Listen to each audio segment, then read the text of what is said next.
Coming up, a federal judge has ruled that writer Carroll is allowed to continue on with her second lawsuit against Trump, with the former president firing back with a lawsuit of his own. And the NFL is cracking down on its players violating the league's sports gambling rules. Which stars were caught and will no longer be playing in the 2023 season? The rundown starts now.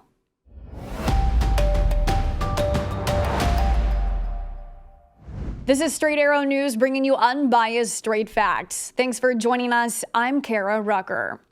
A federal judge has rejected a request from former President Trump to dismiss a second lawsuit brought against him by writer Carroll. Carroll was awarded $5 million after Trump was found liable for sexual abuse and defamation last month. After the verdict, Trump doubled down on his innocence at a CNN town hall, prompting Carroll to file the second defamation lawsuit, this time seeking $10 million in damages. Trump had tried to get this one thrown out on the grounds that he is entitled to absolute presidential immunity, his statements were not defamatory, and that his statements were opinion protected by free speech rights. Earlier this week, Trump countersued Carroll, claiming she has libeled him by continuing to insist that he raped her, even after a jury found otherwise in the original verdict. New fallout a week after the Wagner Group staged a rebellion against Russia. We've now learned a Russian general has been detained in response. General Sergei Surovikin, the deputy commander of the Russian group of forces fighting in Ukraine, hasn't been seen since the start of the rebellion when he posted a video urging an end to it. It isn't clear where Surovikin is being held or if he's been charged with anything. Wagner Group chief Yevgeny Prigozhin has spoken positively of Surovikin while criticizing other Russian military leaders. This week, the New York Times reported that U.S. officials believe Surovikin had advanced knowledge of Prigozhin's plan to stage the rebellion. What I would tell you is right now, we continue to see some elements of the Wagner Group in Russian-occupied territory in Ukraine. But in terms of the future of Wagner Group, that's really a question best addressed by Russia, which of course, as you know, funds the Wagner Group. The U.S. and the Netherlands are restricting their semiconductor chips from being made in China in an effort to prevent their technology from being used to strengthen China's military. Dutch machines that make advanced processor chips will be required to have an export license before they can be sold overseas starting in September. By doing this, China's access to equipment that can be used in military technology will be largely out of reach. The Netherlands said the new regulations are in the best interest of national security. The Biden administration made a similar move back in October, imposing their own export controls and urging others to follow suit. There is unrest in the country of France as thousands of protesters have swept the streets for a third night following the fatal police shooting of a 17-year-old that was captured on video. More than 600 people were arrested on Thursday as the protests have become unruly. More than half of those arrests taking place in and around Paris.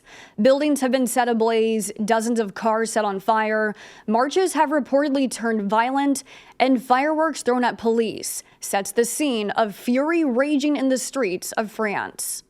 On Tuesday, police conducted a traffic stop resulting in the killing of a 17-year-old male.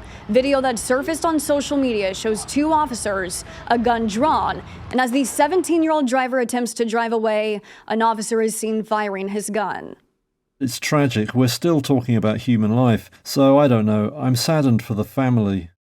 I think there were faults on both sides, and the state has a responsibility. They should be managing this, since it's starting to get out of hand. But I think that starting a revolt like what happened yesterday will not change things.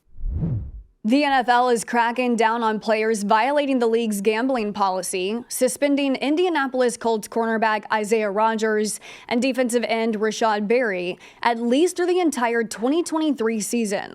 Following the suspensions, the Colts waived both players from their rosters.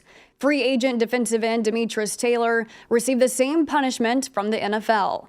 Tennessee Titans offensive lineman Nicholas Petit-Frere also received a 6-game suspension for betting on non-NFL games at team facilities. Petit-Frere said all of his sports betting was done legally, but since he made them at team facilities, that's why he was reprimanded by the league.